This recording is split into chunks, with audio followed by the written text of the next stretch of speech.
Good morning students. आज की Sanskrit class में हम संख्यावाची शब्दों का अध्ययन करेंगे। संख्यावाची शब्द आपको थोड़े से कठिन लगते होंगे, लेकिन अगर इनको थोड़ा सा ध्यान से पढ़ा जाए तो इन्हें हम अपने आसानी से अपने तरीके से बना भी सकते हैं। केवल कुछ शब्दों को हमें याद करने की ज़रूरत होती है, बाकी शब्द हम अपने तरीके से अपन बना सकते हैं। तो आज वही तरीका मैं आपको सिखाऊंगी। सबसे पहले तो हमें ध्यान देने की बात है कि 1 से 4 तक संख्यावाची शब्द संस्कृत में तीनों लिंगों में अलग अलग होते हैं। पुल्लिंग, स्त्रीलिंग और नपुंसकलिंग तीनों में अलग अलग चलते हैं। देखिए इधर, जैसे एक को पुल्लिंग में हम कहेंगे एकः, स्त्रीलिंग में एका और नपुंसकलिंग में एकम। दो को पुल्लिंग में कहेंगे द्वौ, स्त्रीलिंग में द्वे और नपुंसकलिंग में भी द्वे।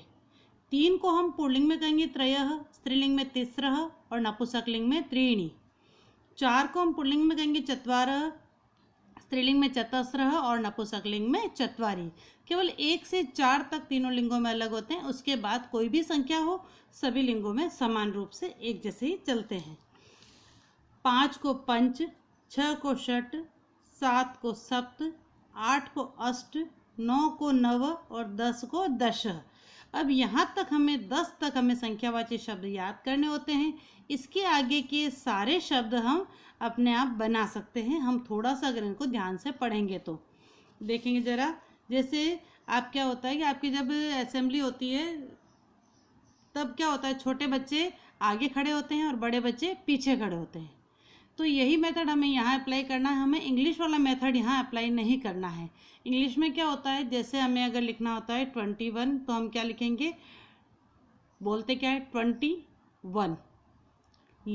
और लेकिन यहाँ पर हमें ध्यान रखना है कि जो छोटी संख्या हैं, जैसे असेंबली की लाइन में छोटे बच्चे आगे खड़े होते हैं, तो वही मेथड हमें यहाँ पे लेना है। छोटी संख्या आगे लेनी है और बड़ी संख्या पीछे लेनी है बोलने में, और लिखने में भी वही रहेगा। लेकिन इंग्लिश की तरह से हम यहाँ पर नहीं लिखेंगे। हम यहाँ पर संस्कृत का एक अलग मेथड होता है, छोटी संख्या आगे बड़ी संख्या पीछे, उस तरीके से हम इसमें लिखेंगे। देखेंगे एकादश, एकादश में क्या होता है 1 और 10, 10 में 10 बड़ी संख्या, तो उसको हम पीछे ले गए, एक आगे हमने ले लिया। एकादश, द्वादश 10 पीछे 2 आगे, 13 को त्रयोदश 10 पीछे 3 आगे 13, चतुर्दश 4 आगे 10 पीछे 14 में, 15 पंचदश, 16 षोडश, 17 सप्तदश, तो 7 आगे 10 पीछे, 18 अष्टादश, 19, अब 19 को नवदश, 10 पीछे 9 आगे, 9 और 10 19 होता है। लेकिन 19 को हम एक और चीज़ भी कहते हैं कि 20 में एक कम, इसको भी हम इस तरह से व्यक्त करते हैं एकोन विंशति। विंशति का अर्थ होता है 20, एकोन मतलब एक कम। कोई भी संख्यावाची शब्द होते हैं उसके आगे अगर एकोन लग जाता है तो उसमें एक कम होता है, लेकिन ये हर एक में नहीं लगा सकते अपन।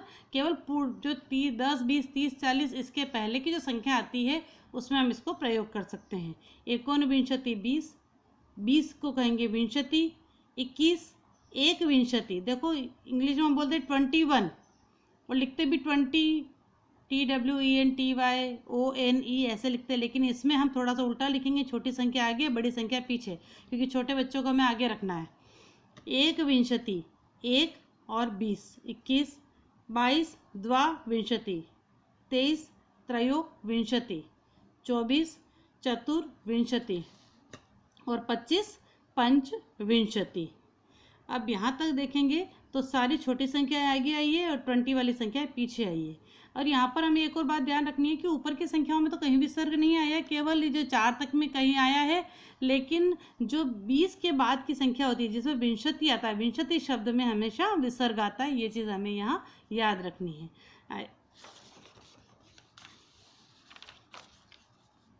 आगे देखेंगे 26 षड्विंशति, वही 6 आगे 20 पीछे, 27 सप्तविंशति, 28 अष्टाविंशति, 29 का फिर वही चीज़, दोनों चीज़ अप्लाई हो जाएगी।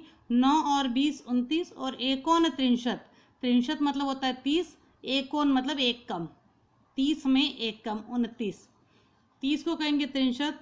31 एक त्रिंशत, एक फिर आगे त्रिंशत, 30 पीछे बड़ी संख्या पीछे छोटी संख्या आगे, 31 एक त्रिंशत, 32 द्वात्रिंशत, 33 त्रयत्रिंशत्, 34, चतुस्त्रिंशत्, 35, पंचत्रिंशत्, 36, षट्त्रिंशत्, 37, सप्तत्रिंशत्, 38, अष्टात्रिंशत्, 39, 39 में फिर वही बात आ गई, देखो 30 और 9 39, नवत्रिंशत् और एकोनचत्वारिंशत्। चत्वारिंशत् का अर्थ होता है 40 और एक कम मतलब 39।